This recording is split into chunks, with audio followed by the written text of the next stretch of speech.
Assalamualaikum warahmatullahi wabarakatuh. Halo semuanya, selamat datang kembali di YouTube channel aku. Hari ini aku mau mengupas atau mereview buku Momiklopedia yang seri paduan lengkap merawat bayi 0 sampai 1 tahun. Bukunya seperti ini. Sebelum kita mulai, jangan lupa like, subscribe, dan share video ini ya. Buku ini ditulis oleh dokter spesialis anak yaitu Dr. Meta Hanindita SPA. Tampilan buku dari depan cukup menarik, full color gitu kan, dalamnya juga kertas bagian dalamnya menarik nih, kayak gini.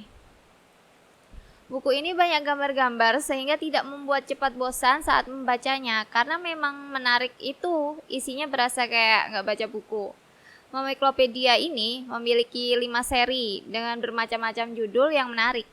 Buku ini sangat membantu buat new mom karena buku ini menjelaskan beberapa pertanyaan-pertanyaan pada umumnya yang sering dikeluhkan oleh mama muda yang baru belajar merawat bayi. Kita sebagai mama atau new mom perlu banget untuk selalu mencari info atau banyak membaca dari berbagai sumber dalam perihal mengasuh anak, yang tujuannya agar kelak anak kita menjadi anak yang insya Allah baguslah dalam hal semuanya apapun itu. Kalau bisa jangan biasakan budaya mitos, tetap dilestarikan di dunia kita ya. Di sini aku mau bahas beberapa isi bukunya aja, karena di buku ini ada beberapa bab yang hanya membahas bagian besarnya saja. Dan pembahasan yang lebih detail ada di seri-seri yang selanjutnya. Nanti aku juga tetap akan membahas semua seri di video-video selanjutnya. Langsung aja kita bahas isi bukunya ya. Buku ini terdiri dari 7 bab, yaitu ada tentang bayi baru lahir, tentang cara perawatan bayi, tentang menyusui, empati, tumbuh kembang bayi, kesehatan bayi, dan pertolongan pertama pada bayi. Langsung masuk ke bab 1, tentang bayi baru lahir. Pada bab ini sebagian besar membahas tentang 24 jam pertama bayi setelah lahir. Walaupun nanti saat 24 jam pertama itu posisi mama masih di rumah sakit dan bisa bertanya langsung dengan dokter atau perawat. Paling tidak, mama-mama juga tidak ada salahnya mengetahui apa saja yang dilalui saat 24 jam pertama tersebut. Salah satunya yang harus dilalui saat 24 jam pertama yaitu IMD, inisiasi menyusui dini. Bab ini juga membahas tentang mitos bayi baru lahir, contohnya bayi harus dipakaikan gurita agar perut tidak buncit. Pada kenyataannya memang bayi pada umumnya memiliki perut yang lebih besar daripada dadanya. Selain itu, di bab pertama ini juga membahas tentang gejala-gejala pada bayi. Gejala pada bayi yang baru lahir seperti bayi turun dalam seminggu pertama, berat badan bayi turun pada seminggu pertama, penglihatan bayi agak juling, dan lain sebagainya. Selanjutnya ke bab 2. Ini hanya sedikit membahas tentang perawatan bayi, yaitu perawatan tali pusar, memandikan bayi, perawatan rutin seperti membersihkan kuku, membersihkan gusi, membersihkan telinga, dan sebagainya, cara membendong bayi, dan cara memijat bayi. Bab ketiga membahas lebih detail tentang menyusui, tentang apa itu IMD, menyusui eksklusif, cara menyusui yang benar, tanda cukup ASI, menyedawakan bayi setelah menyusui biar nggak mitar atau gumoh, mitos menyusui, seperti contohnya IMD tidak bisa dilakukan pada mama yang melakukan sesar. Itu mitos ya mama-mama.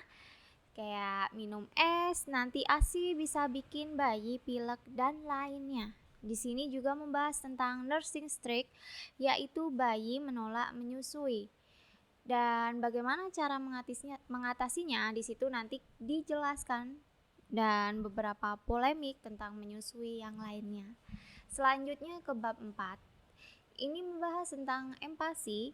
Di sini aku tidak menjelaskan detail tentang empati karena nanti aku akan menjelaskan lebih detail di video yang terpisah.